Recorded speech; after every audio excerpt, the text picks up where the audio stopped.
LPL এ 5টা দল, বাংলাদেশের 4জন ক্রিকেটার খেলছেন 3টে ফ্র্যাঞ্চাইজিতে। তারা যে 3 দলে খেলছে সেই 3টা দল কিন্তু পারফরমেন্স খারাপ করছে, পয়েন্ট তালিকার নিচে অবস্থান করছে।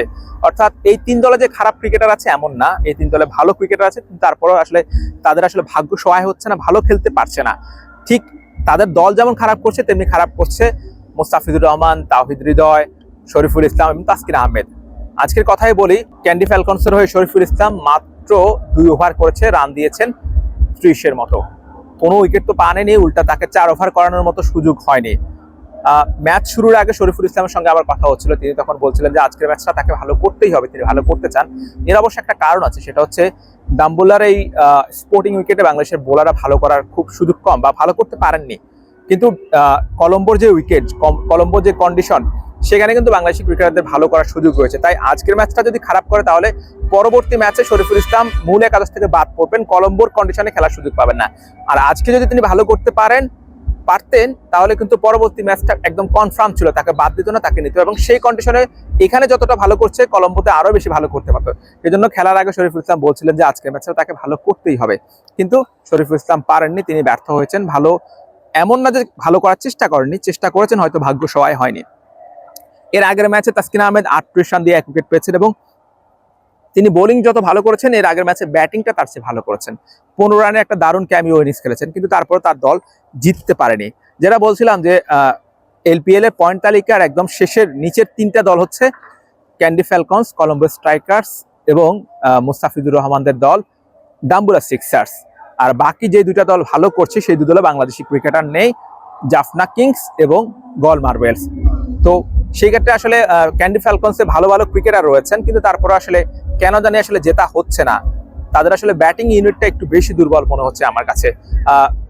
এই উইকেটে 200-220 করে আসলে জেতা সম্ভব না, যেখানে তারা 188 করেছে গল মার্বেলসের বিপক্ষে, আর গল মার্বেলস এটা খুব সহজে জিতে গেছে। আর অন্যদিকে তাসকিন আহমেদ দল তারাও আসলে কম স্কোর করেছে, অর্থাৎ 200-200-র উপরে করলে আসলে ম্যাচ জেতার একটু সম্ভাবনা থাকে, তাও নিরাপদ না।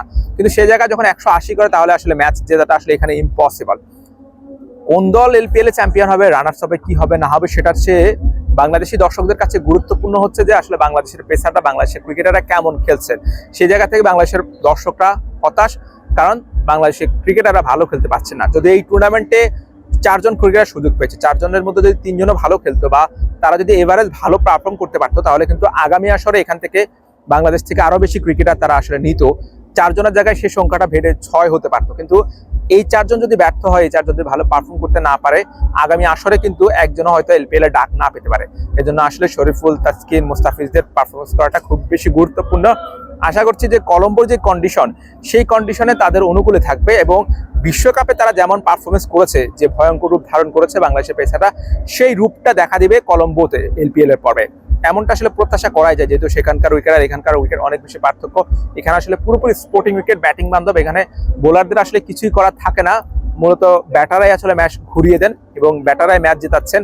সেই জায়গা থেকে আসলে বোলারদের খুব বেশি করার সুযোগ নেই, বোলারদের মুস্তাফিজুর রহমান, তাসকিন আহমেদদের খুব বেশি দোষ দেওয়ারও সুযোগ নেই, তারাও চেষ্টা করছেন। তবে আমরা আশা করছি যে কলম্বোর যে কন্ডিশন, সেই কন্ডিশনে বাংলাদেশের পেসাররা অবশ্যই ভালো করবেন। এবং তবে তার আগে কথা হচ্ছে আসলে পরবর্তী একাদশে, কলম্বোর পরবর্তী ম্যাচে আর কি, কলম্বোতে সেই ম্যাচগুলোতে শরীফুল ইসলাম, তাসকিন আহমেদ, মুস্তাফিজুর রহমানরা আসলে সুযোগ পাবে কিনা। অলরেডি মুস্তাফিজুর রহমান ড্রপ হয়ে গেছে, শরীফুল ইসলাম আজকের ম্যাচে যেই টানা 2টা ম্যাচে তিনি যে পারফরমেন্স করেছে, এক ম্যাচে 3 ওভারে 43, আর আজকে 2 ওভারে দিয়েছেন প্রায় 30 রানের মতো। তো সেই ক্ষেত্রে আসলে পরবর্তী ম্যাচে শরীফুল ইসলাম জায়গা পান কিনা, মুস্তাফিজুর রহমান আবার তাকে দলে নেওয়া হয় কিনা, এগুলো আসলে হিসেব কিতাবের বিষয় রয়েছে। যদিও কন্ডিশন যদি বিবেচনা করা হয়, তাহলে বাংলাদেশের পেসাররা সেই কন্ডিশনে কলম্বোর মাঠে প্রেমাদাসা ক্রিকেট স্টেডিয়ামে অবশ্যই খেলবে। আর আমরা রঙ্গনা হেরাতের সঙ্গে কথা বলেছিলাম, বাংলাদেশ দলের সাবেক স্পিন কোচ এবং ডাম্বুলা সিক্সার্স হেড কোচ। তিনি বলছিলেন যে কন্ডিশনের কারণে হৃদয় এবার এলপিএল এর সুযোগ পাচ্ছেন না ম্যাচ খেলার।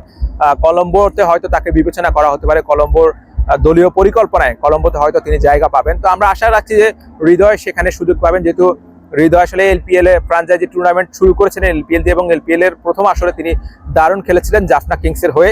এবার সেই ধারাটা বজায় রাখবেন বা ম্যাচের সুযোগ পেলে আবারও তিনি কামব্যাক করবেন এবং দারুণ কিছু উপহার দেবেন, এমনটা প্রত্যাশা করছি। Hossain Arman, BD quick time, Dambulla, Sri Lanka.